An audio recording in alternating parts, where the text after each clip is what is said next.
तो हाल ही में मेरे पास कई सारे ऐसे केसेस आए जहाँ पर लोगों के अकाउंट्स फ्रीज हो गए हैं because of the cyber transaction. Bank officials ने अकाउंट फ्रीज कर दिया and they are not aware कि उनको करना क्या है या क्या नहीं करना।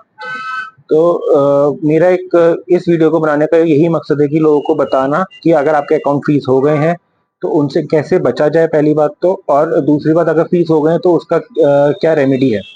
तो जनरल जैसे मैं एग्जांपल दूंगा कि जो मेरे पास रिसेंट एक केस आया वहां पर ऑनलाइन गेमिंग के चक्कर में अकाउंट फ्रीज हुए हैं कि उनके अकाउंट के अंदर ऑनलाइन गेमिंग वेबसाइट के थ्रू पैसा ट्रांसफर हुआ और उस वजह से इन्वेस्टिगेशन के टाइम पर पूरा का पूरा अकाउंट फ्रीज कर दिया गया। तो फर्स्ट एंड फोरमोस्ट हमेशा ही अपने ऐसी वेबसाइट से बचिए जहां पर, या फिर ऐसे सोर्सेज से बचिए जहां पर आपको ये नहीं पता कि मनी का सोर्स क्या है, मनी आ कहाँ से रहा है। तो उन जगहों से बचिए क्योंकि इन्वेस्टिगेशन के टाइम पर जितने भी अकाउंट्स हैं वो फ्रीज हो सकते हैं। पहली बात तो इन्वेस्टिगेशन होती कैसे, इन्वेस्टिगेशन हमेशा लेयर वाइज होती है साइबर क्राइम के अंदर।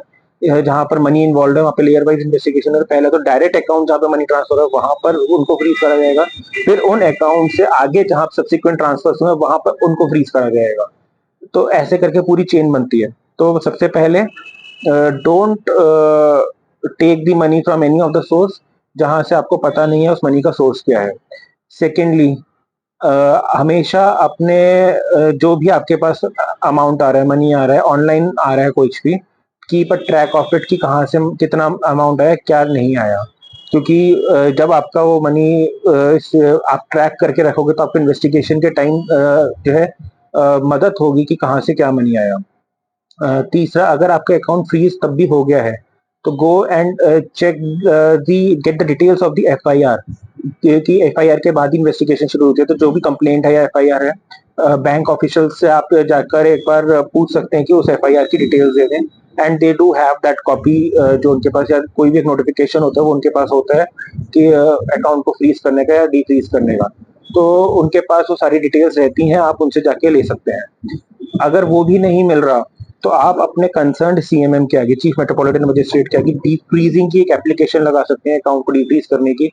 वो डीफ्रीजिंग की एप्लीकेशन के ऊपर CMM has the power to call for the status report, और उस स्टेटस रिपोर्ट को लेकर जो है आपको पूरा पता चल सकता है कि कहाँ से क्या जो है अकाउंट में ट्रांजेक्शन हुई है कि या नहीं हुई है।